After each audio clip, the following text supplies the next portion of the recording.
हम पढ़ रहे थे कक्षा 4 हिंदी व्याकरण का अध्याय भाषा।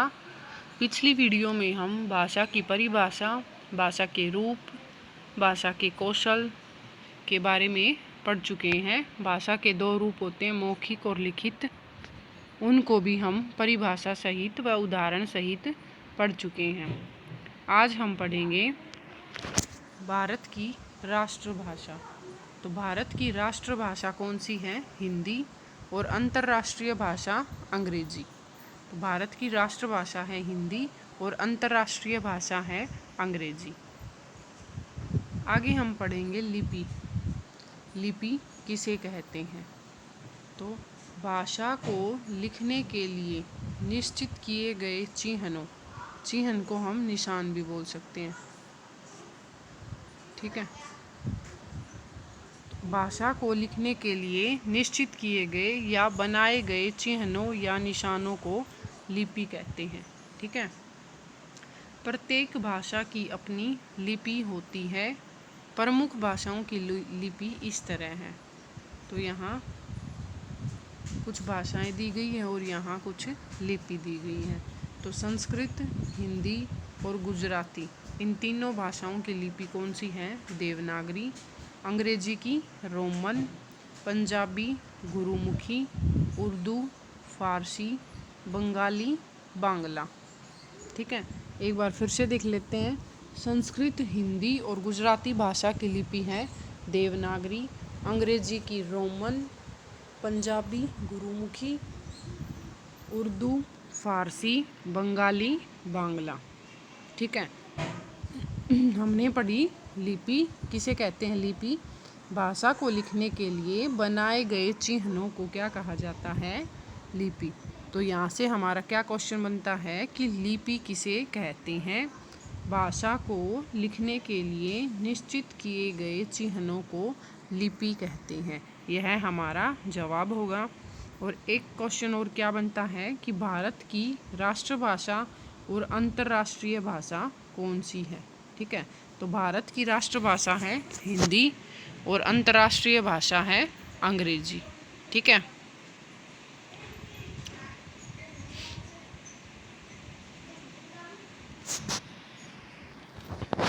आगे हम पढ़ेंगे व्याकरण।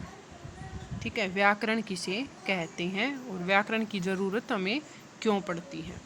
तो किसी भी भाषा को शुद्ध रूप में बोलने, पढ़ने और लिखने के लिए व्याकरण की ज़रूरत होती है।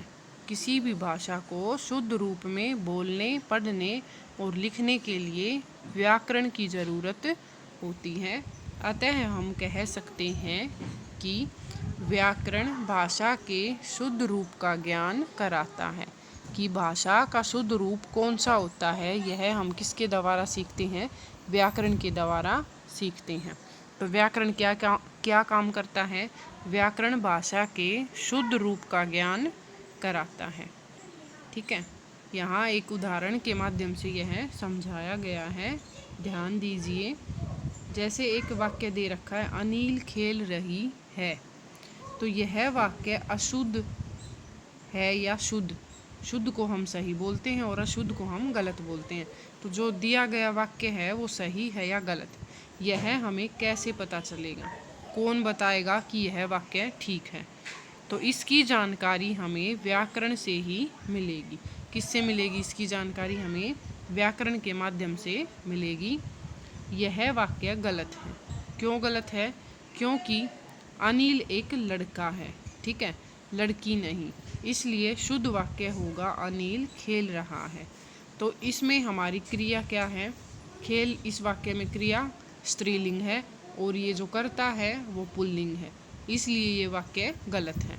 अगर कर्ता पुल्लिंग है तो क्रिया भी उसके अनुसार पुल्लिंग की होगी, और अगर कर्ता स्त्रीलिंग है तो क्रिया भी स्त्रीलिंग की होगी। इसलिए कर्ता यहाँ पुल्लिंग है और क्रिया यहाँ स्त्रीलिंग की दे रखी है, जिस कारण से यह वाक्य गलत है। ठीक है। इसका सही रूप क्या होगा? अनिल खेल रहा है। बच्चों, व्याकरण ही हमें बताता है कि क्या शुद्ध है और क्या अशुद्ध है। ठीक है। यहाँ आगे चलकर हमारा एक क्वेश्चन बनता है, व्याकरण किसे कहते हैं? तो इसका जवाब क्या होगा? व्याकरण एक शास्त्र है, यह हमें शुद्ध बोलने और लिखने के नियम सिखाता है। ठीक है, व्याकरण क्या है, व्याकरण किसे कहते हैं? तो इसका जवाब हमारा क्या होगा कि व्याकरण एक शास्त्र है, यह हमें शुद्ध बोलने और लिखने के नियम सिखाता है। ठीक है, आगे है जो अब तक हमने पढ़ा है उसको एक बार दोहरा लेते हैं। पहला पॉइंट है, अपने विचारों और भावों को दूसरों तक पहुंचाने और ग्रहण करने का साधन भाषा है। ठीक है, इसको हम एक तरह से और भी लिख सकते हैं, इसका क्वेश्चन बना सकते हैं कि भाषा किसे कहते हैं। तो उसका जवाब हम ये लिख सकते हैं, अपने विचारों और भावों को दूसरों तक पहुंचाने और ग्रहण करने। ग्रहण करना मतलब दूसरों के विचारों को समझने का साधन क्या है? भाषा। और यहाँ अगला क्वेश्चन क्या बन रहा है? भाषा के कितने रूप होते हैं? तो भाषा के 2 रूप होते हैं, यह हम पिछली वीडियो में भी पढ़ चुके हैं। पहला रूप है मौखिक और दूसरा रूप है लिखित। आगे, हमारी राष्ट्रभाषा कौन सी है? तो हिंदी हमारी राष्ट्रभाषा है। अंतर्राष्ट्रीय भाषा कौन सी है? तो अंग्रेजी अंतर्राष्ट्रीय भाषा है। अगला क्वेश्चन यह क्या बनेगा? लिपि किसे कहते हैं? तो लिखने के ढंग को लिपि कहते हैं। कोई भी भाषा जिस ढंग से लिखी जाती है तो वह ढंग उस भाषा की लिपि होता है। ठीक है, जैसे हिंदी का जो ये लिखने का तरीका है ये क्या है? देवनागरी लिपि है। ठीक है, और व्याकरण किसे कहते हैं या व्याकरण क्या काम करता है? तो व्याकरण भाषा के शुद्ध रूप का ज्ञान कराता है। व्याकरण क्या करता है? व्याकरण भाषा के शुद्ध रूप का ज्ञान कराता है। आगे कुछ अभ्यास दिया गया है, जैसे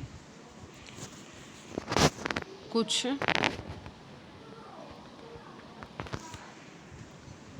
जवाब हमें मौखिक भाषा में देने हैं। ठीक है, जैसे आप अपने घर में जिस भाषा में बात करते हैं उसी भाषा में अपने बारे में कुछ बताइए। तो आप अपने घर में किस भाषा में बात करते हैं?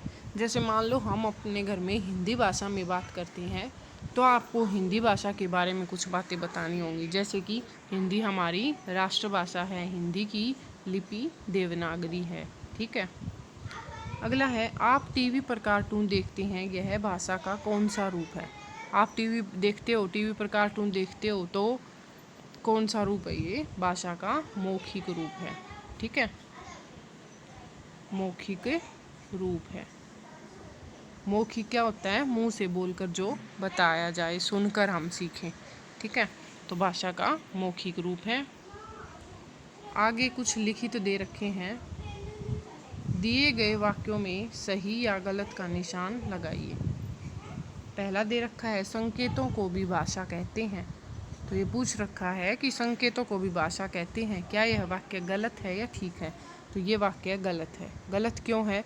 क्योंकि एकाध संकेत तो हम समझ सकते हैं, लेकिन सारी ही बात संकेतों में हमें समझ आ जाए यह संभव नहीं है, इसलिए ये वाक्य गलत है। आगे है, हमारी राष्ट्रभाषा हिंदी है। तो हाँ, हमारी राष्ट्रभाषा हिंदी है, इसलिए ये वाक्य सही है। अगला है, भाषा एक व्यक्ति के मन के भावों को दूसरे व्यक्ति तक पहुंचाती है। तो हाँ, भाषा के द्वारा ही हम अपनी बातें दूसरों के सामने प्रकट करते हैं और दूसरों की बातों को समझ पाते हैं। आगे है, पिताजी कहानी सुना रहे हैं, यह भाषा का लिखित रूप है। तो सुनकर हम कोई चीज़ सीखते हैं तो वो क्या होता है? भाषा का मौखिक रूप होता है। अगर कहानी लिखी हुई है और हम उसको पढ़कर सीखते हैं तो वो भाषा का लिखित रूप होगा। ठीक है, मौखिक रूप भाषा का दूसरा रूप है? तो नहीं, मौखिक रूप भाषा का पहला रूप है। दूसरा रूप कौन सा है? लिखित। ठीक है, आगे है, दी गई भाषाओं को उचित लिपि का निशान लगाइए। जो भाषाएं यहाँ दे रखी हैं उनमें से जिसकी लिपि है उसके सामने सही का निशान लगाना है। जैसे गुजराती भाषा की लिपि कौन सी है? देवनागरी। हिंदी, संस्कृत और गुजराती, इनकी लिपि कौन सी है? देवनागरी। अंग्रेजी भाषा की लिपि रोमन। उर्दू भाषा की लिपि फारसी और पंजाबी भाषा की लिपि गुरुमुखी। ठीक है, गुजराती देवनागरी, अंग्रेजी की रोमन, उर्दू, फारसी और पंजाबी गुरुमुखी। आगे है, दिए गए शब्दों की सहायता से वाक्यों को पूरा कीजिए। जो यहाँ शब्द दिए गए हैं इनकी सहायता से हमें ये खाली स्थान भरने हैं। जैसे पहला है गाना सुनना भाषा का।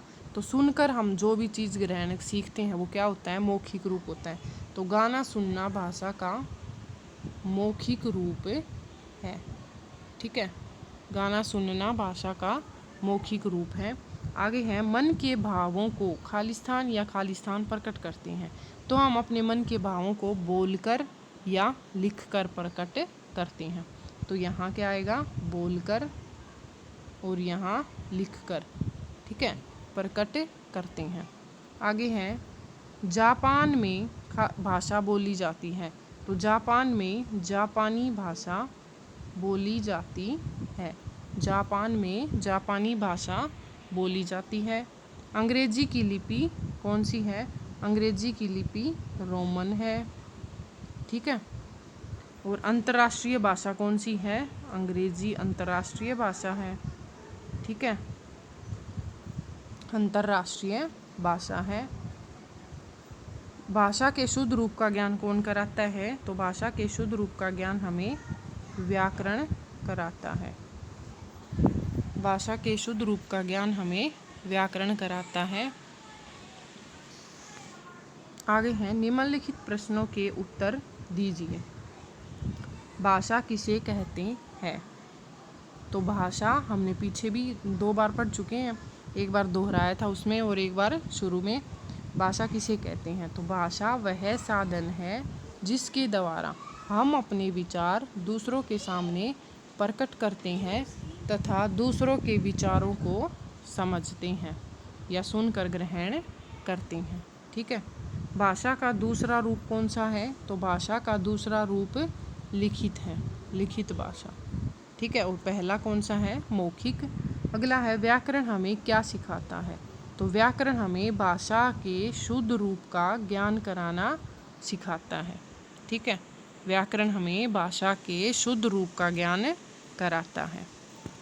अगला है, बोली अनेक तरह की होती है लेकिन हम कैसी बोली बोलकर सबको अपना बना सकते हैं। ठीक है, तो कैसी वाणी बोलकर हम सबको अपना दोस्त बना सकते हैं, तो मीठी बोली बोलकर या कड़वी बोली बोलकर।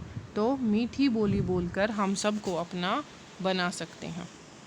आगे एक गतिविधि दी गई है, बच्चे आपस में क्या बात कर रहे होंगे सोच कर लिखिए। जो यहाँ पर चित्र दिया गया है इसको देखकर बच्चे क्या बात कर रहे होंगे ये हमें लिखना है। ठीक है, तो सबसे पहले हम इस चित्र को ध्यान से देखेंगे। तो यहाँ पर हमें क्या दिखाई दे रहे हैं, पटाखे बजते हुए।